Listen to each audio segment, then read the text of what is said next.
Kung people would call you Nepo baby, what would you say? Me? Yeah. I'm not. Oh, bakit ako ma-hurt? So straight out deny lang? I really am not though. But for you, Mikey, what's the Nepo baby ba? When you act like a Nepo baby or when yung true definition na you're born into privilege? Definition. Yeah. Ikaw.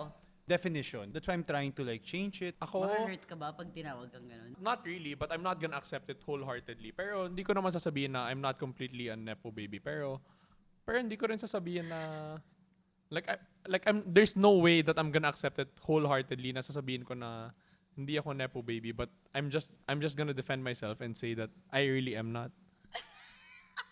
Okay guys, ako magtra-translate for Drunk Daniel. What he meant was, hindi niya tatanggapin pag tinawag siyang Nepo baby, but he won't also... Kasi hindi naman. Oh, kasi di naman. Hindi ko alam kung saan... Oh my gosh.